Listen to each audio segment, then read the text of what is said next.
پیران پیر سیدنا عبدالقادر جیلانی رضی اللہ تعالی عنہ کعبۃ اللہ میں طواف کرن تھا. طواف کھاں بعد میں خوف خدا جے کرے انہیں پتھرن تے منہ رکھی روئن تھا پیا چون تھا پیا اے مجھا رب سائیں مکھے بخش جے کریں تو مکھے نہ بخشی دیں تو پو قیامت جے دیا مکھے اندھو کرے اتھار. ایو آہے خوف خدا.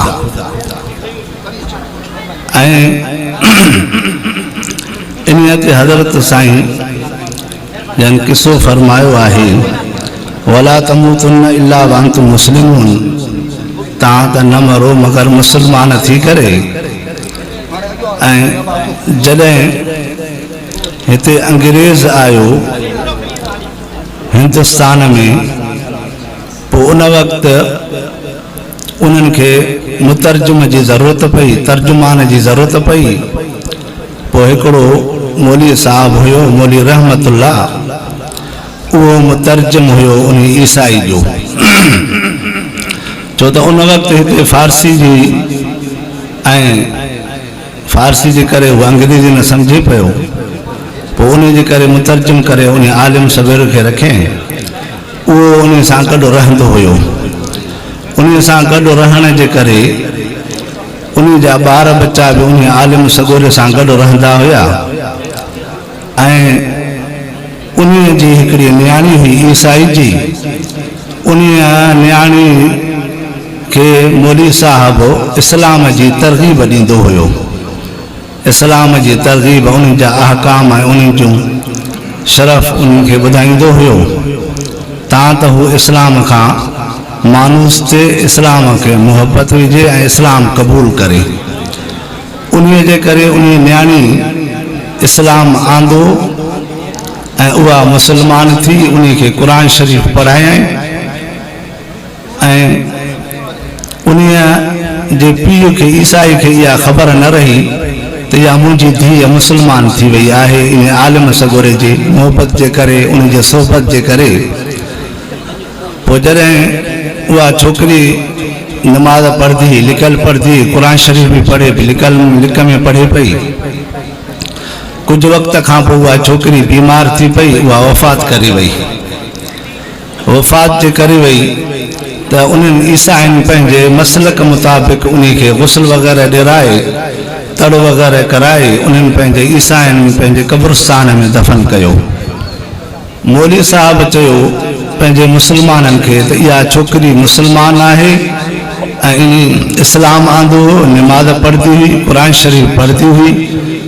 उन जे करे इन खे ईसाइनि जे क़ब्रस्तान मां कढी करे मुस्लमाननि जे क़ब्रस्तान में दफ़न कयूं ऐं इन खे गुस्ल वग़ैरह बि ॾिरायूं मुस्लमाननि जे मुताबिक़ ऐं जनाज़ो वग़ैरह बि पढ़िजे.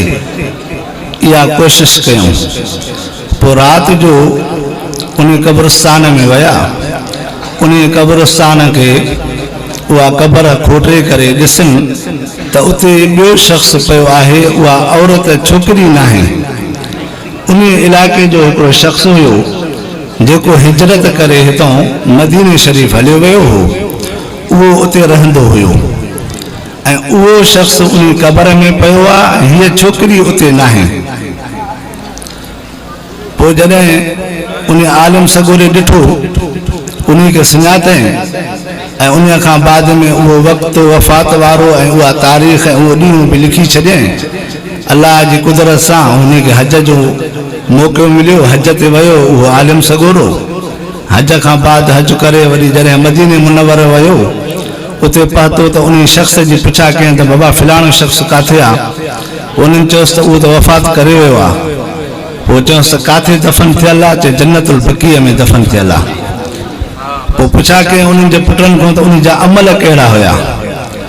पोइ उन्हनि ॿुधायो त हुन जा अमल त नेक साले हुया. नमाज़ पढ़ंदो, क़ुर शरीफ़ पढ़ंदो. चए अञा ॿिया के अमल कंहिंखे कंहिंसां मुहबत कंदो, कंहिंसां प्यार होसि, कंहिं शइ खे पसंदि कंदो हुयो. पोइ हिननि चयो त अहिड़ी वधीक असांखे त ख़बर न आहे, वधीक अमड़ खे ख़बर हूंदी. छो त केतिरा एतिरा अमल हूंदा आहिनि जेके सिर्फ़ु घर वारी खे ख़बर हूंदा आहिनि ऐं उन्हनि जे औलाद खे ख़बर न हूंदा आहिनि त हुन जा अमल कहिड़ा आहिनि। जॾहिं उन्हनि जी घरवारी खां पुछा कयूं त उन ॿुधायो त जॾहिं हिन खे जनाबत थींदी, जनाबत कंदासीं, हमबिस्तरी थींदी हुई या जनाबत हुनखे फ़र्ज़ थींदी हुई, उन वक़्तु ही चवंदो हुयो त ईसाइन जो मसलक सवलो आहे ऐं उहो आसान आहे ऐं असांजो मुस्लमाननि जो मसलक ॾुखियो आहे, छो त असांजे मुस्लमाननि में पूरे जिस्म खे पाणी हरणो आहे एसि ताईं जो हिकु वार बराबरि बि जॻह सुकी न रहे। ऐं ईसाइन जे मसलक में इहो आहे सिर्फ़ु मथे जो धोअणु ऐं इहो आसान आहे, छो त उन खे पसंदि करे पियो। इन्हीअ जे करे अल्लाह ताला उन खे जन्नतुल बक़ीअ मां कढी करे हिंदुस्तान में दफ़न करायो ऐं हिंदुस्तान में जेका मुस्लमान छोकिरी हुई उहा इस्लाम सां मुहबत करे पई, उन्हीअ जे करे उन खे हितां कढी करे जन्नतुल बक़ीअ में पहुचायो। इहो आहे ईमान जे ऐं मुहबत जो नतीजो।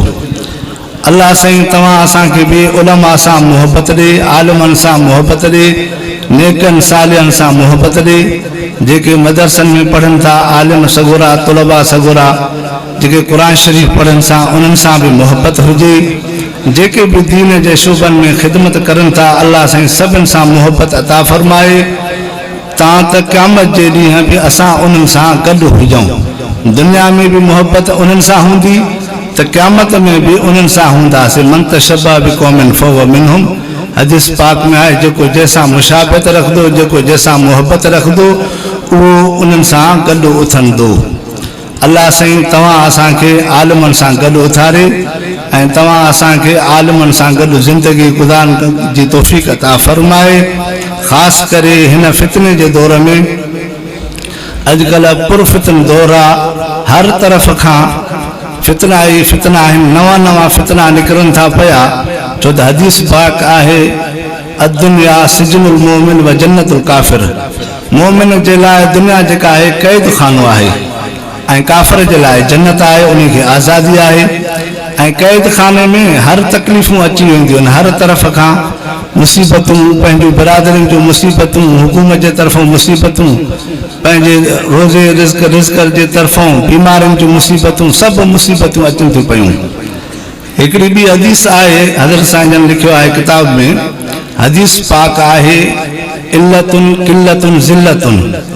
मोमिन जी टिनि निशाननि मां हिकु निशानी हूंदी आहे, या त उहो ग़रीब हूंदो या बीमार हूंदो हमेशह, या बि मोमिन जी निशानी आहे। जेकॾहिं बीमार न आहे त उहो अवाम में उन जी ज़िल्लत हूंदी, उहो ज़लील हूंदो, उनखे ज़िल्लत जी निगाह सां ॾिठो वेंदो। ऐं जेकॾहिं उहो ज़िल्लत जे हिसाब सां बि न आहे त उहो किल्लत उनखे खाइण पीअण जे लाइ कुझु न हूंदो, माना तंग दस्ती उनखे हूंदी। इहा हदीस पाक हिकिड़े आलिम सगोरे इमाम अबू हनीफ़ रहमतुल्लाह अलैह जन खां पुछी त साईं इहा हदीस पाक आहे, इल्लतुन किल्लतुन ज़िल्लतुन, पोइ इहा हदीस पाक कीअं आहे?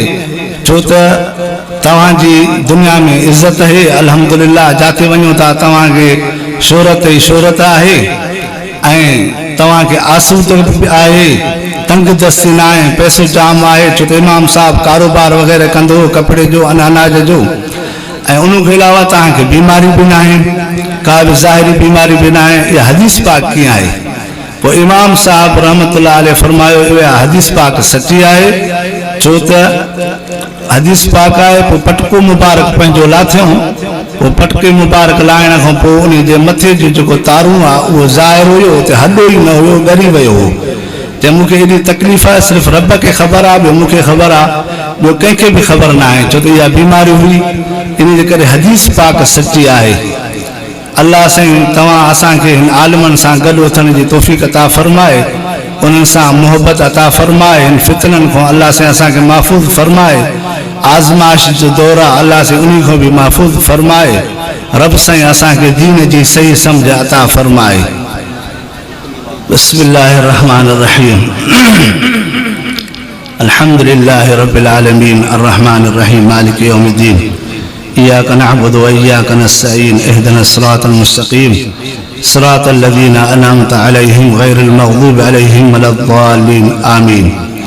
अल्लाहुम्मा सल्लि अला सय्यिदिना मुहम्मदिन नबिय्यिल उम्मी व आलिहि व बारिक व सल्लिम عدد كل معلوم لك دائما أبدا. يا رب صل وسلم دائما أبدا على حبيبك خير الورى كلهم.